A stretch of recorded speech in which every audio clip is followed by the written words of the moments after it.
Nous sommes de retour pour le 4e épisode de la vie en Italie. Après avoir survécu à un désastre de gambit de l'éléphant, une partie que nous aurions dû perdre, nous sommes appariés contre un joueur alléchant classé à 2000 cents.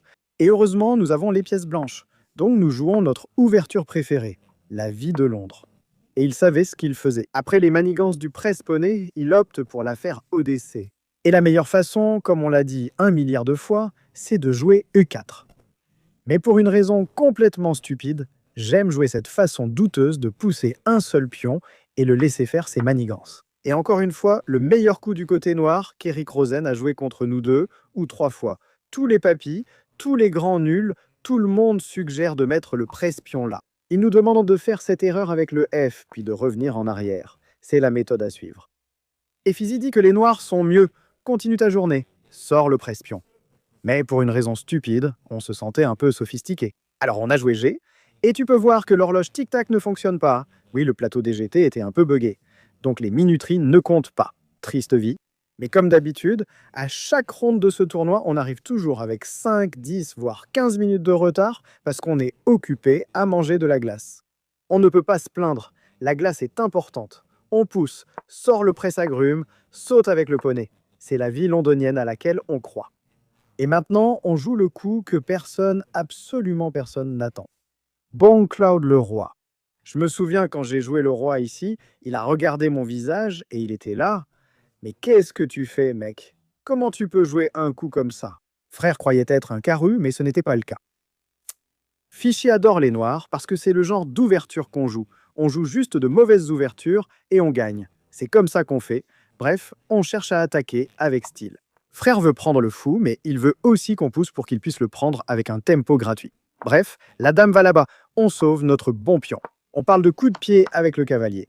Il peut avoir l'avantage de la paire de fous, mais ne pourra jamais roquer court car on le dominera. Il tente une action sur la colonne C. Ici, on n'était pas sûr de quoi faire parce qu'on ne peut jamais jouer sur l'aile en essayant de lancer le pion G. Car alors, il irait ici et nous en empêcherait. C'est pour ça qu'on doit parfaitement synchroniser ces poussées de pions. Si je vais en diagonale, il va rester ici et tu peux voir que c'est déjà -2. Donc on a simplement joué un coup de tour ici, en attendant tranquillement et en se disant que je pousserai quelque part. Et là, j'ai vraiment envisagé de tenter le tout pour le tout et de foncer. Mais malheureusement, ça ne marche pas car il a cette idée folle d'aller sur le bord et après la poussée, le cavalier va rester ici et ce sera un cauchemar. Malheureusement, nous n'avons rien fait de tout cela. On a juste replacé la dame avec un plan simple. Placer et échanger le fou, sauter avec le cavalier, et quand on pousse, il ne peut pas sauter car il est couvert. On a préparé cela, puis poursuivi la journée. Lui, il prépare un jeu à l'aile dame. Pousser, prendre, reprendre, chasser le cavalier et gagner le pion. On aurait pu perdre du temps à chasser celui-là, puis sauver le pion, mais on a choisi de prendre des risques pour gagner gros. Laisse-le, on s'en fiche, on peut reculer et il ne peut pas le prendre car on le récupère. C'est un échange. Apparemment, c'est la fête à la boulette. On gagne. Son développement n'avance pas, nos pions foncent, mais d'une manière ou d'une autre, je n'ai pas réussi à trouver comment l'écraser. Il nous a proposé un échange auquel tu n'étais jamais intéressé.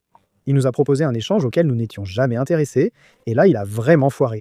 Le problème ici, c'est qu'un seul coup nous donne l'avantage, et il n'est pas évident. Et la façon de faire, c'est comme ça que tu sacrifies la dame.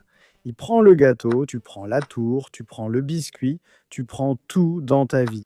C'est fou, et que peux-tu faire? Il prend ici, et ensuite tu peux simplement prendre ici. Ta dame est dedans, le pion est dedans, la tour est dedans, tout le monde est dedans. Si j'avais trouvé ce coup, ça aurait été une masterclass absolue de Londres, mais mon cerveau n'a pas été capable de voir ce coup. Je suis un peu triste de ne pas l'avoir vu. Vie triste. On a joué normalement, on prend, reprend, revient en arrière, et on perd tout notre avantage. On revient à l'égalité. Il suffit d'un seul coup raté, et on pleure comme un bébé. Et maintenant, dans cette position, je n'aimais plus du tout ma position. Parce que j'ai l'impression que dans les 3 derniers coups, on a déplacé la dame ici, la dame là, la dame ici, la dame là, et on n'a fait aucun progrès. Pendant qu'il éliminait ce pion, il a sauté avec le cavalier, prêt à amener le roi, entrer, prendre le centre et nous écraser. Je suis allé avec la tour ici pour échanger et simplifier, mais je peinais à trouver un bon plan. On a paniqué et échangé la grosse pièce, pensant pouvoir atteindre le 7e ciel, mais on s'est contenté du 6e. Au lieu de cela, il est parti par là, affirmant qu'après les prises, il gagne ce pion, et nous celui-ci, puis la partie continue. À égalité de pions, il a joué le cavalier. On avance le roi ici pour montrer que tu ne prends pas ça avec échec. Quand je reviens, il nous met en échec. Ne fais pas n'importe quoi, c'est rien mon pote. On va gagner celui-là, on va gagner celui-là. Mais c'est juste une nulle. Lui-même pour la question du perpétuel, ce qu'il aurait techniquement pu essayer, c'est peut-être de prendre par ici. On prend là, il tente un truc bizarre, c'est un échec, il se cache là-bas. C'est une nulle, mais avec un pion de plus, il peut tenter de pousser. Mais à ce moment-là, il lui restait moins de 30 secondes, donc il a pris la nulle. On a fait nul contre un autre jaune très bien classé. On aurait pu trouver le coup, c'est comme ça qu'on a failli l'avoir. Une occasion en or de sacrifier la grosse dame a été manquée. Ce qui aurait pu être une brillante victoire n'est qu'une partie à 93% des deux côtés. Et qu'est-ce qu'on peut dire, hein? Encore une nulle, le gars devient un artiste ou quoi? Prends un livre de coloriage, mec, dessine des pommes. Qu'est-ce qu'on fait à faire des nuls aux échecs? Mais c'est comme ça.